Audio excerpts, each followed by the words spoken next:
పునాదిరాలు రాళ్లుగానే మిగిలిపోయాయని శ్రీకాకుళం జిల్లా వైఎస్ఆర్ కాంగ్రెస్ నేతలు చెప్పారు. షర్మిల పాదయాత్రలో ప్రభుత్వ వైఫల్యాలను వివరిస్తామన్నారు. షర్మిల పాదయాత్రకు వస్తుంటే వైఎస్ఆర్ అభిమానులే కాదు, ప్రకృతి కూడా సంతోషిస్తుందని శ్రీకాకుళం జిల్లా నేతలు అంటున్నారు. ప్రకృతి కూడా ఆవిడకు అనుకూలించింది. రాజశేఖర రెడ్డి గారి కుటుంబం అంటేనే ప్రకృతి అనుకూలిస్తుంది. వారు కానీ వారి తల్లి జగన్మోహన్ రెడ్డి కానీ ఈ జిల్లాకి ఎప్పుడు పర్యటించినా వాడును కనికరించడం, ఆనంద బాష్పాలు రావడం కూడా జరుగుతుంది. అదేవిధంగా ఈరోజు మీరు చూశారు, మనం ప్రత్యక్షంగా చూస్తున్నాం. మరో ప్రజా ప్రస్థానం ఈ జిల్లాలో మా నియోజకవర్గంలో మా నేటివ్ మండలంలో వీరఘట్టంలో అడుగు పెట్టడం అంటే ఎన్నో నెలలుగా ఎదురు చూస్తున్న జిల్లా ప్రజానీకం యావత్తు ఇక్కడ తరలి రావడం, మరి ఈ కార్యక్రమాన్ని మరి విజయవంతం చేయడానికి అందరూ ఉత్సాహంగా ఉన్నారు. 2014 ఎన్నికలు ఎప్పుడొస్తాయని రాష్ట్ర ప్రజలు ఎదురు చూస్తున్నారని శ్రీకాకుళం జిల్లా వైఎస్ఆర్ అభిమానులు చెప్పారు. వైఎస్ఆర్ కుటుంబానికి జరిగిన అన్యాయంపై రాష్ట్ర ప్రజలు భగ్గుమంటున్నారని వైఎస్ఆర్ కాంగ్రెస్ పార్టీ నేతలు చెప్పారు. కాంగ్రెస్ పార్టీ టీడీపీలకు ఓటుతో బుద్ధి చెప్పాలని ప్రజలు అనుకుంటున్నారని తెలిపారు.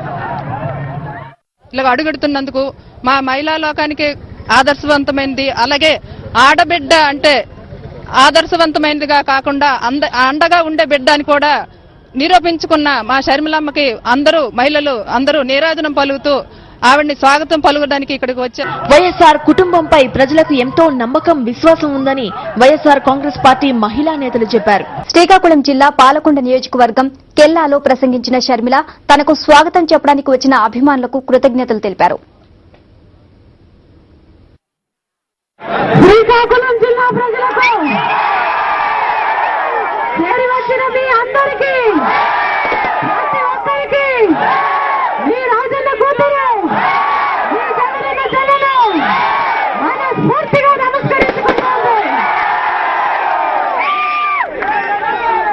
ఎడుపులపాయను నాన్న ఆశీస్సులతో జగనన్న తరపున మొదలుపెట్టిన ఈ మరో ప్రజా ప్రస్థానం పదమూడు జిల్లాలు దాటుకుని ఈ రోజు జరిగింది.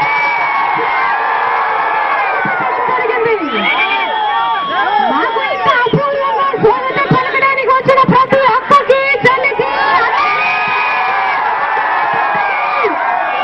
మనస్ఫూర్తిగా కృతజ్ఞతలు తెలుపుకుంటున్నాం. రాజశేఖరంగా ఉన్నారు. ఒక స్వర్ణ యుగంలో సాగింది 5 సంవత్సరాలు. రాజశేఖర రెడ్డి గారు ఎన్నో అద్భుతమైన పథకాలను చేశారు.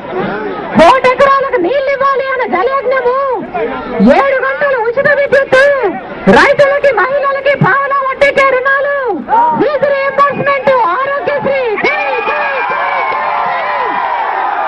108, 104 ఇలాంటివి ఎన్నో పథకాలను అద్భుతంగా చేశారు రాజశేఖర రెడ్డి గారు. ఎన్ని పథకాలు చేస్తూ కూడా ఏ రోజు ఒక్క ఛార్జీ గాని, ఒక్క మున్సిపల్ పన్ను గాని, ఒక కొత్త పన్ను గాని పెంచకుండానే, వేయకుండానే అన్ని అభివృద్ధి కార్యక్రమాలు చేశారు రాజశేఖర రెడ్డి గారు.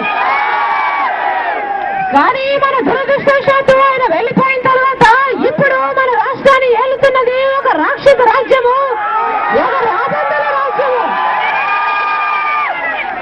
ఈ ప్రజా వ్యతిరేక కాంగ్రెస్ ప్రభుత్వానికి, దానితో కుమ్మక్కైన తెలుగుదేశం పార్టీకి, చంద్రబాబు నాయుడు గారికి సమయం వచ్చినప్పుడు మీరు గట్టిగా బుద్ధి చెప్పి జగనన్నను, వైఎస్ఆర్ కాంగ్రెస్ పార్టీ అభ్యర్థులను మీరు ఆశీర్వదించిన కన్న ప్రతి కళ జగనన్న నెరవేరుస్తాడు. నాదన ఇచ్చిన ప్రతి మాట జగనన్న నిలబెడతాడు. కానీ మన దురదృష్టవశాత్తు ఆయన వెళ్లిపోయిన తర్వాత ఇప్పుడు మన రాష్ట్రాన్ని ఏలుతున్నది ఒక రాక్షస